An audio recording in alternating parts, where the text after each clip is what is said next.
A square matrix A is called skew symmetric matrix if transpose of A is equal to -A،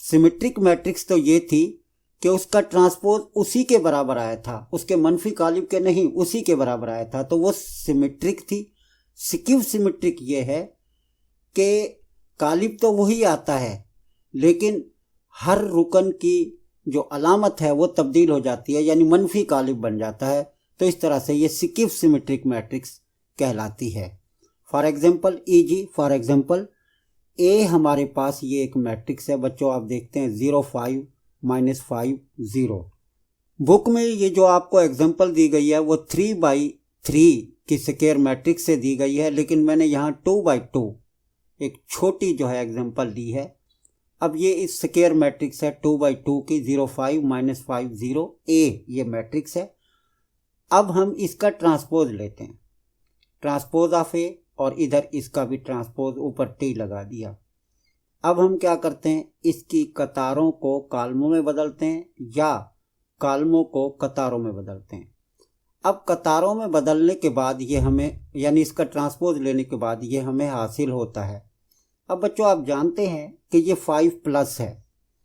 अगर मैं इस 5 के साथ कुछ ऐसा करूं कि माइनस ही जो है मल्टीप्लाई करूं, माइनस को माइनस से मल्टीप्लाई करूं, अलजबरा में आप जानते हैं बच्चों माइनस माइनस प्लस होता है, यानी एक माइनस को 5 के अंदर, 5 के साथ अंदर जो है लिख दिया, एक को बाहर लिख दिया। अब इससे क्या होगा बच्चों कि अगर हम दोनों माइनस आपस में मल्टीप्लाई करें तो प्लस बन जाएगा, वही +5 जमा 5 वही हो जाएगा, फ़र्क कोई नहीं पड़ा। अब ये जो माइनस है बाहर यहाँ इस 5 के साथ और इस -5 के साथ, ये जो बाहर माइनस है इसे हम कॉमन ले लेंगे। कॉमन लेने के बाद अब जो ये मैट्रिक्स बच रही है, आप देख रहे हैं कि ये ए ही है, ये वही जो मैट्रिक्स हमने शुरू में हमें दी गई थी ये वही है, लेकिन माइनस की अलामत बाहर आ गई है, यानी ये ए का नेगेटिव मैट्रिक्स बन गया है, इसलिए ये ए जो है स्क्यू सिमेट्रिक मैट्रिक्स है। डेफिनेशन फिर देख लें, a square matrix A is called skew symmetric matrix if A T is equal to -a, if transpose of A is equal to -a। नीचे आप ये एग्जांपल देंगे, मैंने छोटी सी आसान सी एग्जांपल लिखी है। डियर स्टूडेंट्स, जैसा कि मैंने पहले बताया था कि मैंने छोटी छोटी डेफिनेशंस इनकी बनाई हैं और ये आपको बड़ी आसानी से याद भी हो जाएंगी।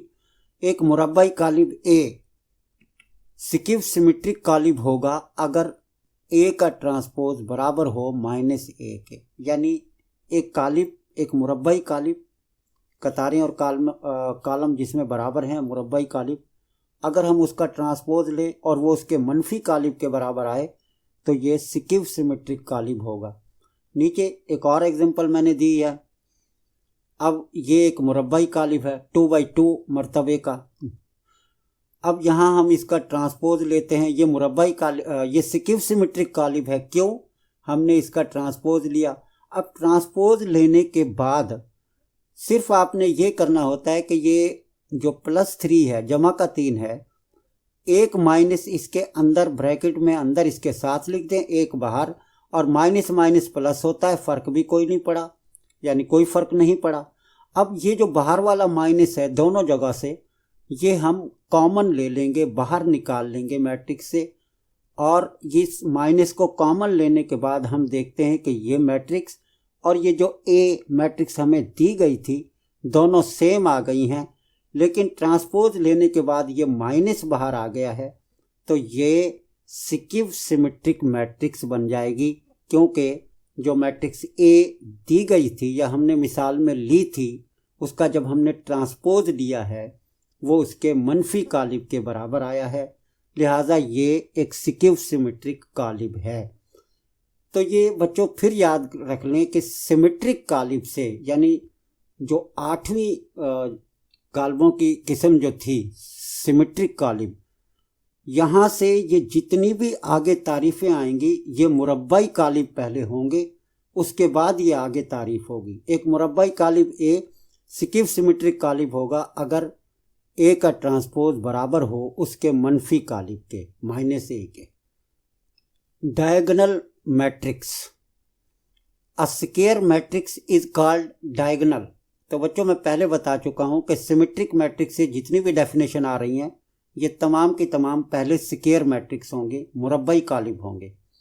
अ square matrix is called diagonal if at least its one diagonal entry is non zero and other non diagonal entries are zero. समझाता हूँ मैं बच्चों, एक मुरब्बाई कालिब डायगोनल कालिब कहलाएगा, डायगोनल मैट्रिक्स कहलाएगी इफ एट लीस्ट, उसमें अगर उसमें कम अज कम one diagonal entry is non zero, एक डायगोनल रुकन सिफर ना हो, नॉन जीरो हो, and other non diagonal entries, और बाकी दूसरी जो गैर डायगोनल अरकान हैं वो ज़ीरो हों। अब बच्चों मैं आपको समझाता हूँ कि ये डायगोनल एंट्रीज कौन सी हैं और नॉन डायगोनल एंट्रीज कौन सी हैं। डियर स्टूडेंट्स, ये मैंने एग्जाम्पल्स में दो मैट्रिसेस लिखी हैं ए और बी, और ये दोनों स्क्वायर मैट्रिक्स हैं, यानी इनमें नंबर ऑफ रोज और नंबर ऑफ कॉलम्स इक्वल हैं। स्टूडेंट्स आप देखते हैं कि ये जो मैट्रिक्स ए है, पहली मैट्रिक्स, इसमें जो फर्स्ट एंट्री है या पहला रुकन है वो ये ज़ीरो है और आखिरी रुकन इसका ये 2 है। अब फर्स्ट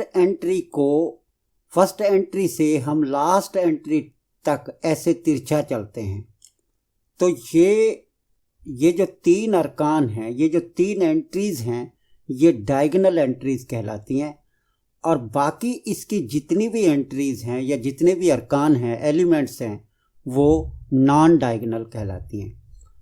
अब यहाँ पर ये जो है डायगोनल एंट्रीज होंगे, ठीक है। पहले इसे स्क्वायर मैट्रिक्स होना चाहिए, नंबर ऑफ रोज और नंबर ऑफ कॉलम्स इक्वल होने चाहिए। फिर पहली एंट्री से आखिरी एंट्री तक तिरछा ये जो आप लाइन खींचेंगे, तिरछी ये जो लाइन खींचेंगे, ये इस लाइन पर जो भी एंट्रीज या जो भी अरकान होंगे वो डायगोनल होंगे। उर्दू में इन्हें कहते हैं वतरी अरकान, इंग्लिश में डायगोनल एंट्रीज। अब तारीफ के मुताबिक अ square matrix is called diagonal if at least its one diagonal entry is non zero. यहाँ हम देखते हैं ये 3 डायगोनल एंट्रीज हैं, इनमें से 2 नॉन जीरो हैं, 1 जीरो हैं। ये तीनों भी नॉन जीरो हो सकती थी और 2 भी नॉन जीरो हो सकती हैं। At least one diagonal entry is non zero, यानी कम से कम एक को गैर सिफर होना चाहिए, यानी ये 3 भी सिफर हो जाता और यहाँ ये 2 होता, तब भी ये डायगोनल मैट्रिक्स थी कि एक डायगोनल एंट्री नॉन जीरो कम से कम होनी चाहिए। बाकी ये जो नॉन डायगोनल एंट्रीज हैं ये तीनों ज़ीरो हैं, और ये तीनों भी नॉन डायगोनल एंट्रीज हैं, ये भी ज़ीरो हैं, and other non diagonal entries are zero. A square matrix is called diagonal if at least its one diagonal entry is non-zero and other non-diagonal entries are zero। तो यहाँ पर ये 2 non-diagonal entries हैं, दोनों zero हैं, ठीक है। तो इस तरह से ये डायगोनल मैट्रिक्स बन जाती है।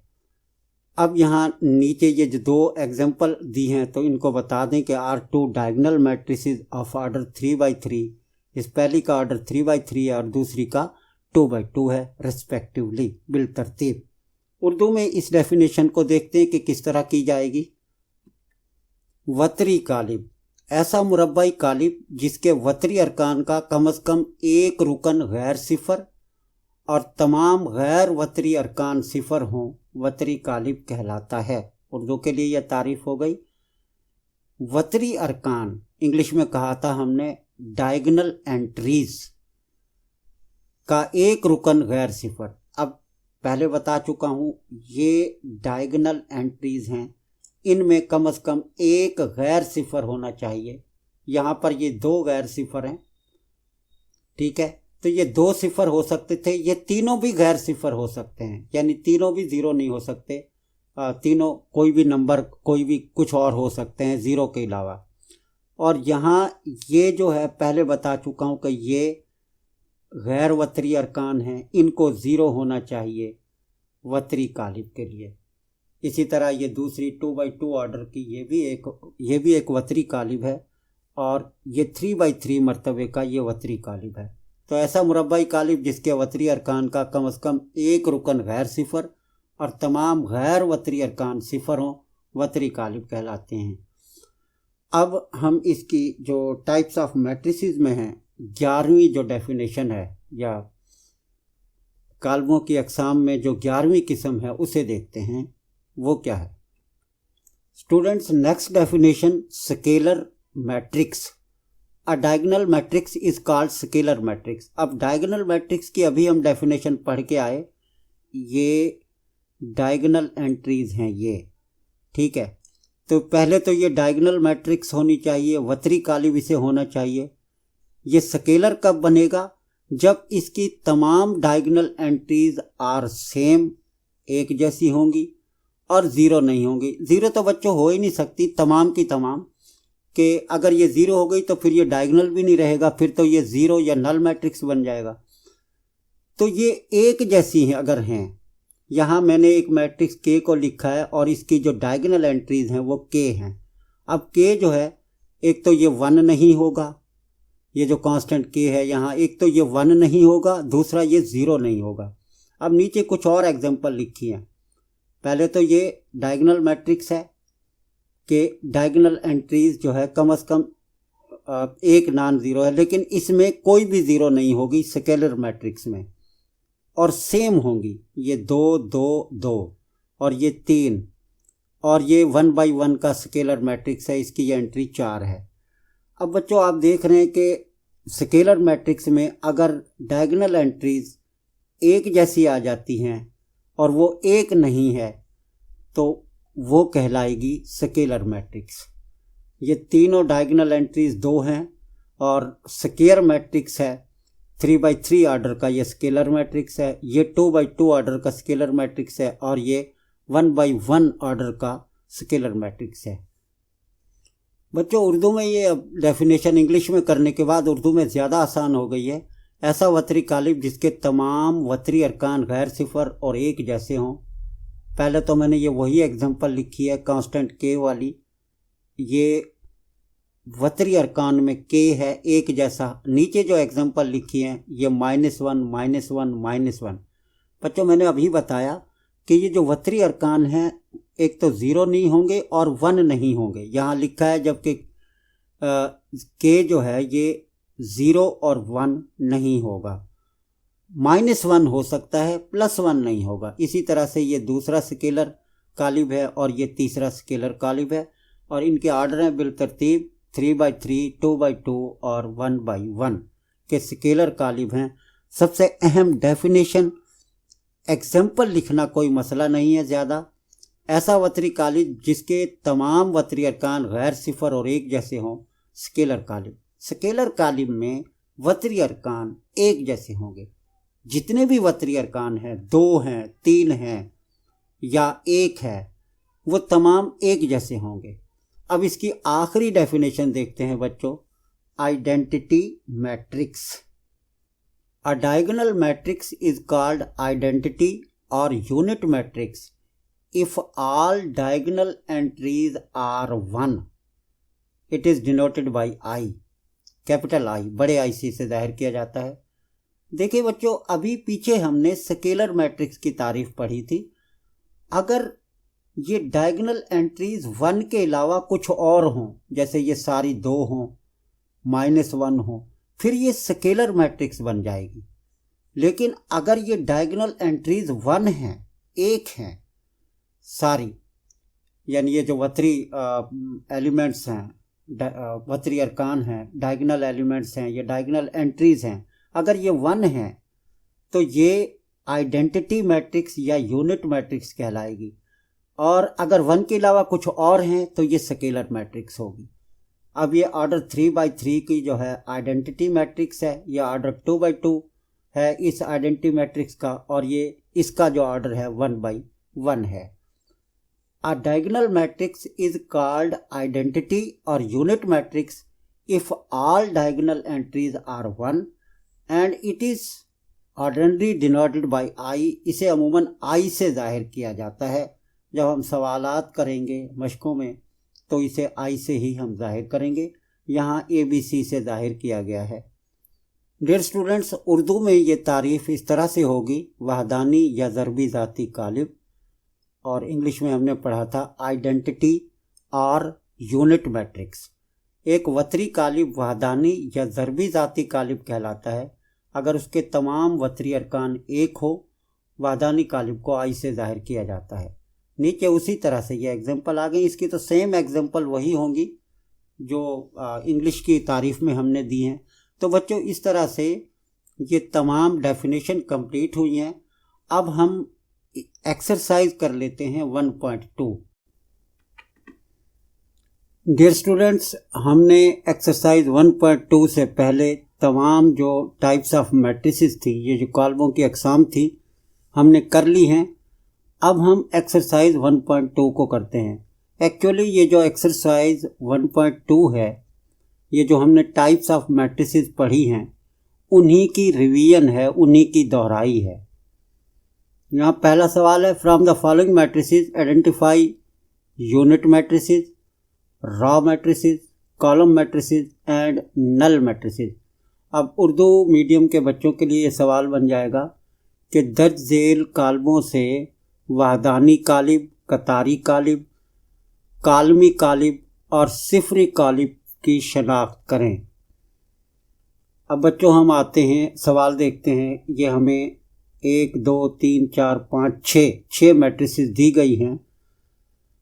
सबसे पहले उसने कहा यूनिट मैट्रिसेस यानी वहदानी कालिब। आइडेंटिटी मैट्रिक्स वो मैट्रिक्स होती है जिसके डायगोनल एंट्रीज 1 होती हैं। तो हम यहाँ देखते हैं कि पहले वो स्क्वायर मैट्रिक्स हो, ये स्क्वायर मैट्रिक्स है लेकिन डायगोनल एंट्रीज 1 नहीं है। यहाँ दूसरी स्क्वायर मैट्रिक्स ये है, इसकी डायगोनल एंट्रीज 1 है। तो इसका मतलब है हम लिखेंगे D इज़ अ, D यानी ये पूरी मैट्रिक्स लिख देंगे, इज़ अ यूनिट मैट्रिक्स। नीचे मैंने जवाब भी लिखे हैं, जवाब पर भी हम जाते हैं। पहले हम ऐसे ही इसकी दोहराई कर लेते हैं। अब इसके अलावा यूनिट मैट्रिक्स कोई और नहीं है सिवाय D के। नेक्स्ट हमसे पूछा गया है कतारी कालिब, रो मैट्रिसेस।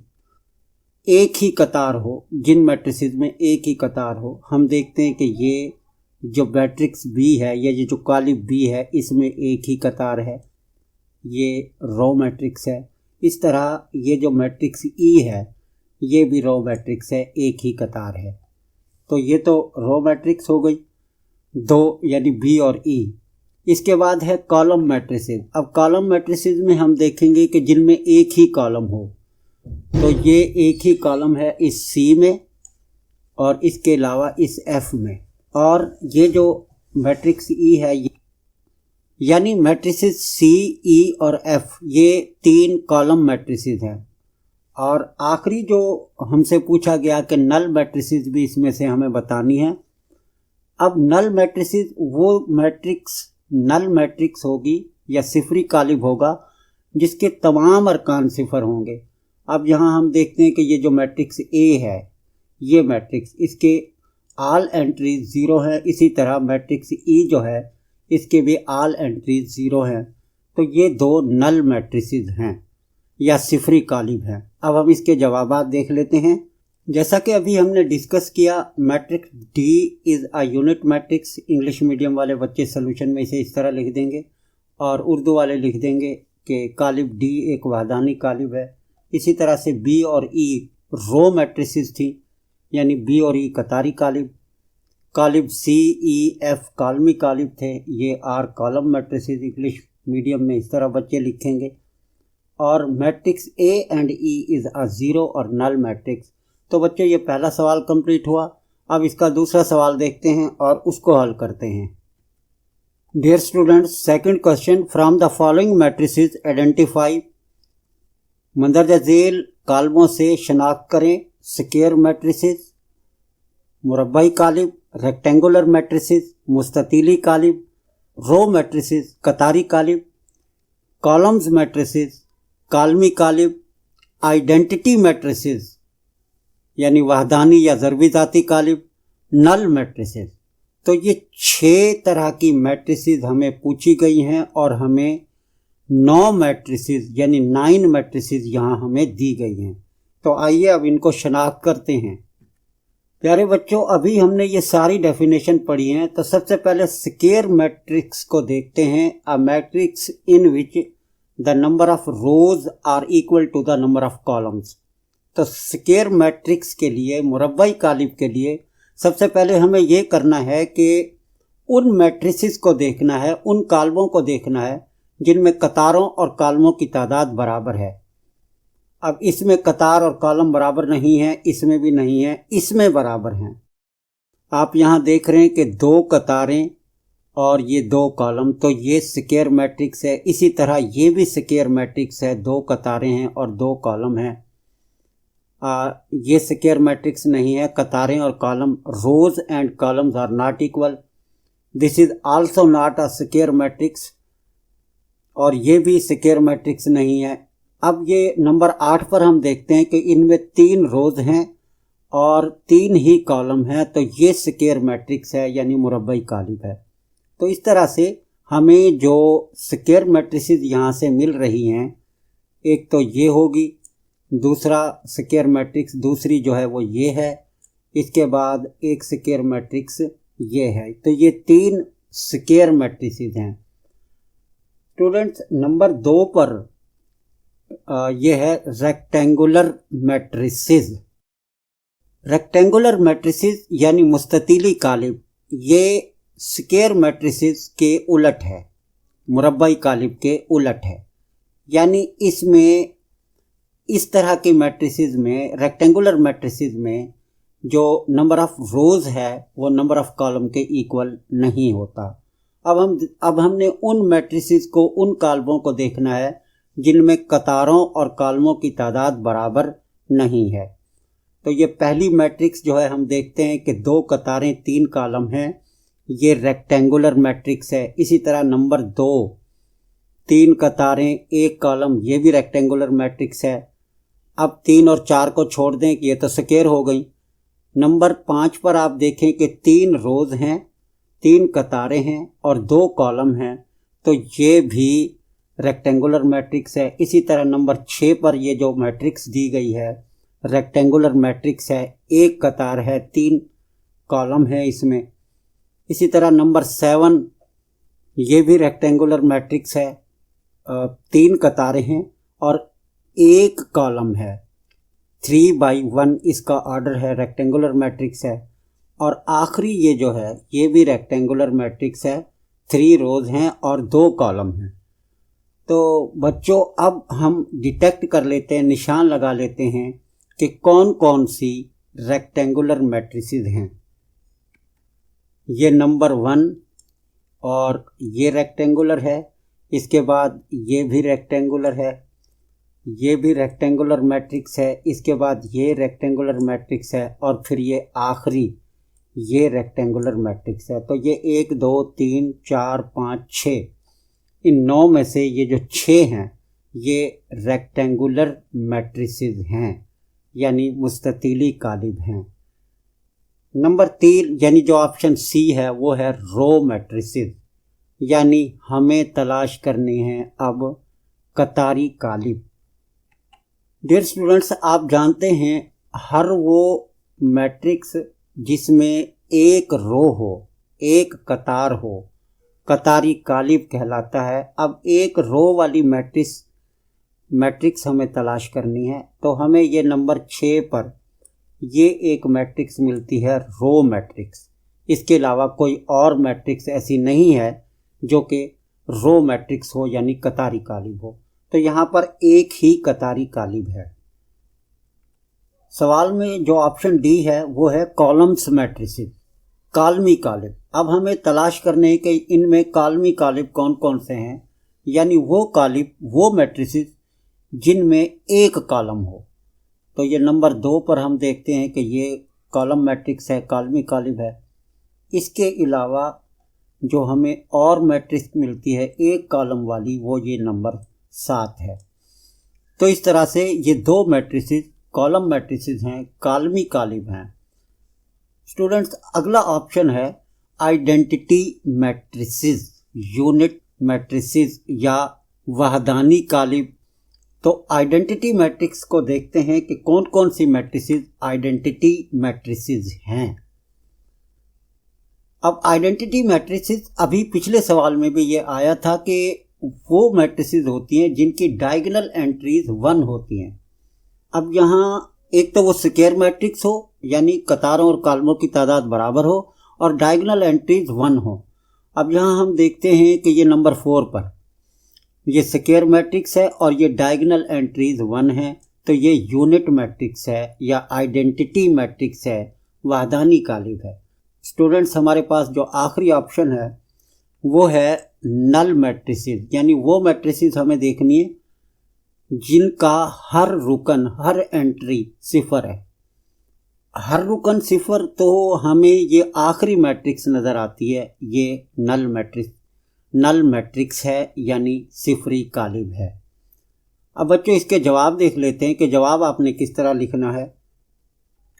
डियर स्टूडेंट्स, इनके जो जवाबात हैं वो हमने सवाल में ही आइडेंटिफाई तो कर लिए थे, लेकिन आपने इनको लिखना इस तरह है। स्क्वायर मैट्रिसेस, अच्छा यहाँ इक्वल डालना है आपने और फिर आगे ये तीनों स्क्वायर मैट्रिसेस लिख लेनी है। उर्दू वाले बच्चे जो हैं मुरब्बाई कालिब उर्दू में लिखेंगे, आगे इक्वल डाल के और इन तीनों मैट्रिसेस को लिख देंगे। इसी तरह ये रेक्टेंगुलर मैट्रिसेस हैं, ये 5, 1 2 3 4 5 6, बल्कि 6 ही हमने पीछे डिस्कस की थी, तो ये 6 रेक्टेंगुलर मैट्रिसेस हैं यानी मुस्ततिली कालिब हैं। और रो मैट्रिसेस यानी कतारी कालिब एक ही है। इसके बाद जो कॉलम मैट्रिसेस थी, कालमी कालिब, वो ये 2 थे। आइडेंटिटी मैट्रिक्स या वहदानी कालिब ये, और ये फिर सिफरी कालिब। बच्चों ये सवाल कंप्लीट हुआ। अब इसका अगला सवाल देखते हैं हम और अगले सवाल को हल करते हैं। बच्चों नेक्स्ट क्वेश्चन जो अगला सवाल है, from the following matrices identify diagonal, scalar and unit matrices.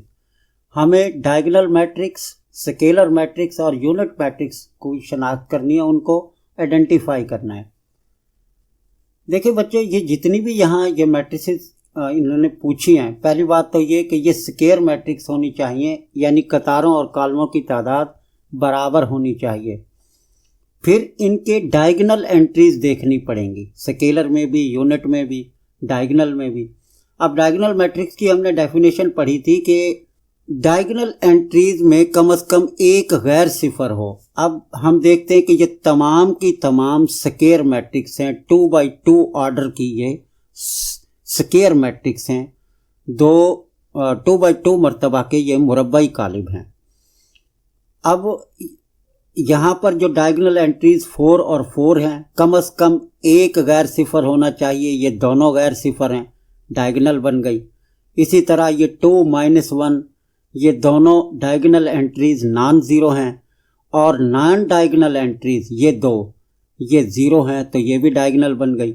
इसी तरह 1 और 1 ये भी डायगोनल है, और ये जो D है एक डायगोनल एंट्री नॉन ज़ीरो है, ये जो 3 है, तो ये भी डायगोनल है। 5 - 3 2 बन जाएगा, 1 + 1 2 बन जाएगा, तो ये भी डायगोनल है। देखिए डायगोनल तो ये सब हैं।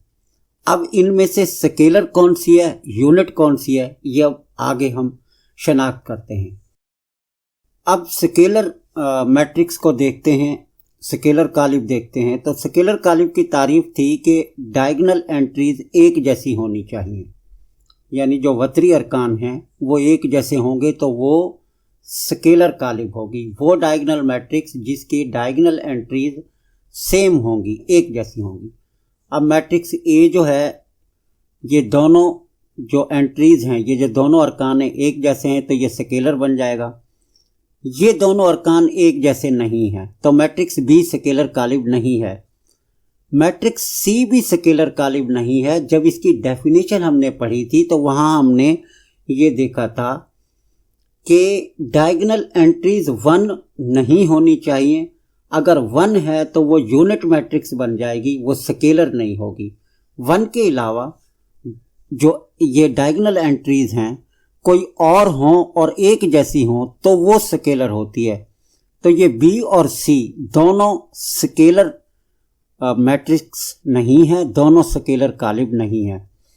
इसके अलावा डी को हम देखते हैं तो डी भी स्केलर कालिब नहीं है, क्योंकि यहाँ पर एक एंट्री 3 है और दूसरी डायगोनल एंट्री 0 है। ये दोनों सेम होनी चाहिए थी स्केलर के लिए। ये डायगोनल तो है लेकिन स्केलर नहीं है। और मैट्रिक्स ई को देखते हैं, 5 - 3 5 नफी 3 2 बचेगा और 1 + 1 2 हो जाएगा। तो ये दोनों डायगोनल एंट्री सेम हो जाती हैं, तो ई जो है ये भी स्केलर मैट्रिक्स है। अब आखिरी है यूनिट मैट्रिक्स या वहदानी कालिब। तो ये जो सी है 1 और 1 इसके वतरी अरकान हैं, या डायगोनल एंट्रीज 1 और 1 हैं, तो सी जो है ये यूनिट मैट्रिक्स है। नीचे इसका ये सलूशन मैंने लिखा हुआ है। इंग्लिश मीडियम उर्दू मीडियम दोनों तरह से ये आप इसका जवाब इस तरह से लिख देंगे। आइए अगले सवाल पर चलते हैं। प्यारे बच्चों, क्वेश्चन नंबर 4 है, find negative of the following matrices. मंदरजा झेल कालिबों के मनफी कालिब मालूम करें। तो आपको सवाल में 5 कालिब दिए गए हैं, लेकिन मैंने यहाँ 2 को हल किया है और बाकी भी इसी तरीके से हल हो जाएंगे।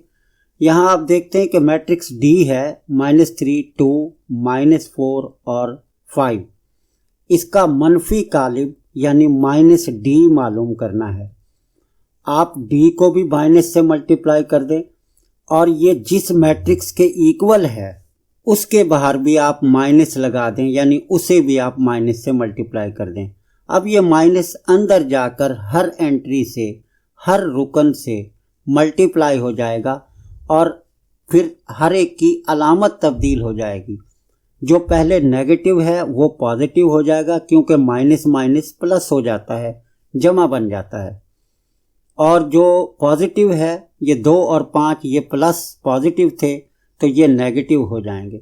इसी तरह से यहाँ भी आप देखें, ए का मनफी कालिब माइनस से बाहर मल्टीप्लाई किया, फिर इसको अंदर ज़रब दे देंगे -1। और ये मैं पहले बता चुका हूँ, 0 के साथ आप कोई साइन नहीं लगाएंगे, ना प्लस ना माइनस, क्योंकि 0 ना पॉजिटिव होता है ना नेगेटिव। तो इसी तरह बच्चों आप बाकी कालिबों के भी जो नेगेटिव मैट्रिसेस हैं वो मालूम कर सकते हैं, मनफी कालिब मालूम कर सकते हैं।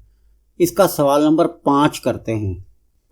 Find the transpose of each of the following matrices. बच्चों यहाँ भी आपको सवाल में 5 कालिब दिए गए हैं, 5 मैट्रिसेस दी गई हैं, लेकिन मैंने यहाँ भी 2 को सॉल्व किया है। आप बाकी 3 भी इसी तरीके से सॉल्व कर लेंगे। ट्रांसपोज मालूम करने, मैट्रिसेस जो दी गई हैं उनके ट्रांसपोज मालूम करने। बच्चों आप जानते ही हैं कि ट्रांसपोज की जो डेफिनेशन हमने पढ़ी थी, हम कालिब की जो कतार हैं उसे कालमों में बदल देंगे या कॉलम को कतारों में बदल देंगे, तो इस तरह से जो नई मैट्रिक्स हासिल होगी वो उस दिए गए मैट्रिक्स का ट्रांसपोज होगा। यहाँ हम देखते हैं एक मैट्रिक्स ए है। अब ए, इसमें एक ही कॉलम है, हम इसका ट्रांसपोज लेते हैं, ट्रांसपोज ऑफ ए, ऊपर टी लगाया, तो यहाँ भी इस मैट्रिक्स के ऊपर टी लगाया। अब ट्रांसपोज का अमल करेंगे। ये एक कॉलम है तो इसे एक कतार बना देंगे, तो ये ए का ट्रांसपोज आ गया। यहाँ आप दूसरा सवाल देखते हैं कि ये मैट्रिक्स सी हमें दी गई है, इसमें 3 कतारें और 2 कॉलम हैं, हम दोनों तरफ इसका ट्रांसपोज लेते हैं। अब हम क्या करेंगे, इस पहली कतार को यहाँ पर ये पहला कॉलम बना देंगे, या इस पहले कॉलम को ये पहली कतार बना देंगे। आप किसी भी तरह इसे कर सकते हैं, कतार को कॉलम बना दें या कॉलम को कतार बना दें, तो इस तरह से ट्रांसपोज आ जाएगा। इसी तरीके से बच्चों आपने बाकी जो 3 मैट्रिसेस हैं, 3 कालिब हैं, उनके ट्रांसपोज भी इसी तरह से आपने मालूम करना है। इसका छठा और आखिरी सवाल करते हैं बच्चों। Verify that if A is equal to 1 2 0 1 then transpose of A, यानी ए के ट्रांसपोज का ट्रांसपोज बराबर होगा ए। यानी 2 दफ़ा अगर हम किसी कालिब का ट्रांसपोज लें, किसी मैट्रिक्स का 2 दफ़ा ट्रांसपोज लें, तो वो पहले वाली मैट्रिक्स ही बन जाती है।